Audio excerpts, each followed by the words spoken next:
Yeah. Yo. It's time for Danny Tree Frog Reviews.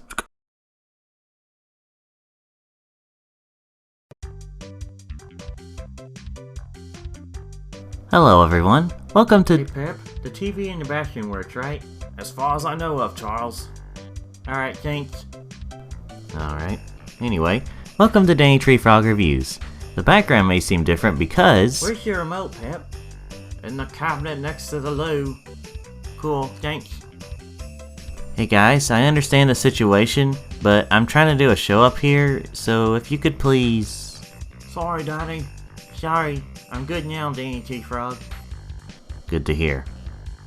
So back to you, ladies and gentlemen. A couple of years ago, my voice actor talked about Arctic Thunder on Xbox. Basically, he concluded that it's alright, but gets pretty good after unlocking things. Well, I'm in the mood to review it, considering my current area has snow all around it. Although since yet another review show did the Xbox version, I figured I'd change it up by playing the PS2 version. I hear this version is worse than on Xbox, but surely it can't be too much worse. Without further delay, let's get... just being sure... Okay, started.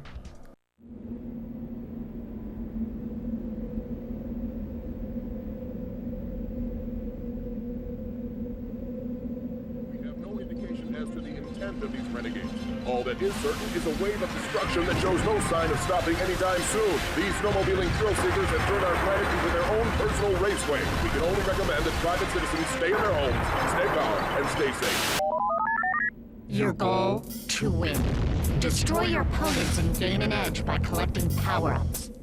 Atomic snowballs. Super attack. Boost. Snowball. Proximity missile. Win all 12 gold medals. The race is on!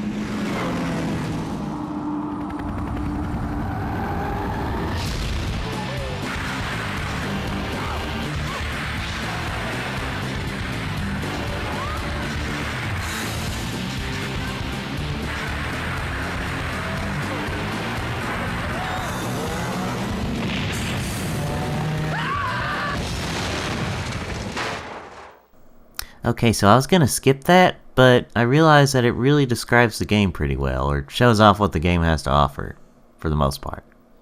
Wait, that's why I'm doing a review. Arctic Thunder. So this game is unique in the fact that it has two separate credits. Okay. Well, since it's first in line, we'll talk about race mode first. Select your player. Well, Agent 5 was on the cover, so why not? City. Well, it's not exactly lost if you know where the place is to race on. Ah, that joke's been done to death. 3, 2, 1. Wow, usually when you start out a race, it's pretty ear-blinding, but here it seems pretty tame. So far, the only difference I've noticed about this and the Xbox version is that this version's frame rate isn't as good, but that's acceptable in my eyes. Obviously, in race mode, you race the other opponents. This is one of those downhill type racing games, you know, where you don't loop around a few laps, you just go right to the goal. So it's one of those situations where you'll have to play the map a few times to really understand the track in full. Well, this place seems pretty Mother Russian fun. That was a really bad joke. So I didn't really understand what he just said, but it probably sounded painful. So if you don't have any weapons on you, you can actually kick or punch off the other opponents, and they can do the same to you. So it adds a little bit of try and dodge them. Boy, I do love me some snowmobiling on not at all snow. Oh, you really think that invisibility is going to help me win the race? Oh wait, I did win the race. There's not too many power-ups, but the ones that are there, they do an alright job. They get the job done for the most part. Okay, made a snowman. What about it? Actually, whenever you do hit enough snowmen, it actually unlocks... Hey Pep, where's the toilet paper I can use? Charles, I'm trying to drive! Well, I'll be stuck here for a while if I don't get my special toilet paper for ocean creatures. Well, get creative with the ones in there. That'll take a... For f***'s sakes, guys, the previous Arctic Thunder video had lame toilet humor already. So Pep, pull the vehicle over, let Manny use his restroom capsule, and let Charles use it, and then let me finish my dodgam review! And I'll release some calming dust into the air. Thank you, Manny. Anyway, when you hit enough snowmen, you actually unlock... actually, I don't remember. The controls feel pretty decent. Sometimes they're a bit sensitive, but they get the job done for the most part. When you pick up one of the... Oh my gosh. Forget what I said earlier about the frame rate being acceptable. This is horrific! This almost feels like one of those PSP ports that didn't do too well with the frame rate. Points mode is basically just like racing mode, except, well, you get points. And as many points as you get is how much credit you'll end up having, and if you get enough credit, you can unlock things.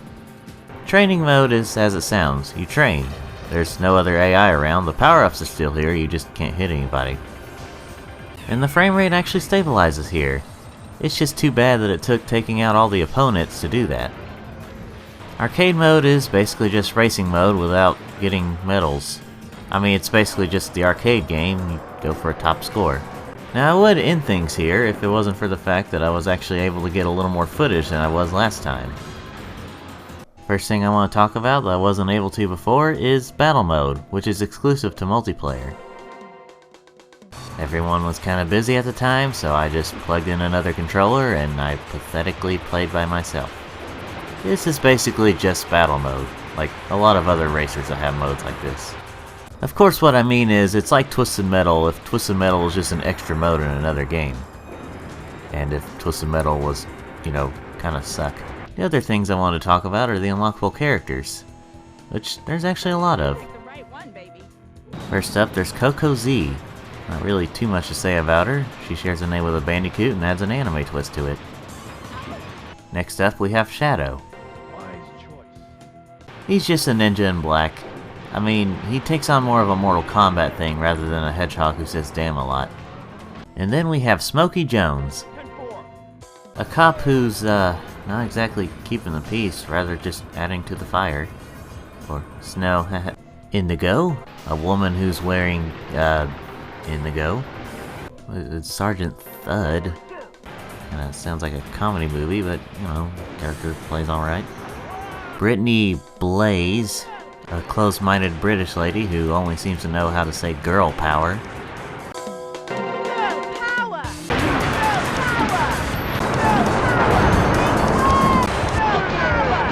Scotty McDougal?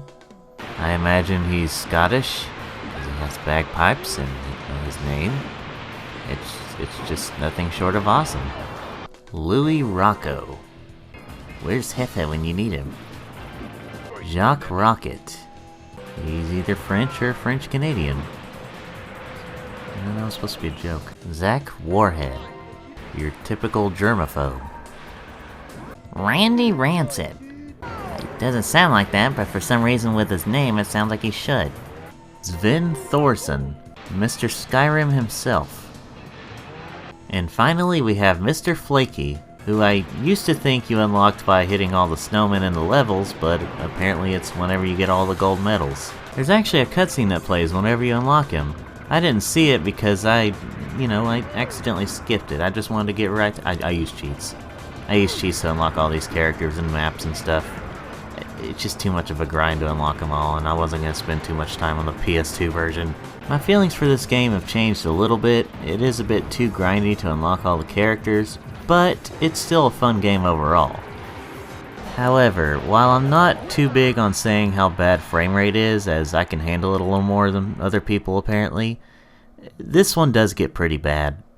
Would I still recommend this game? Yes, just not on the PS2, unless you absolutely want to play it and that's the only way you can.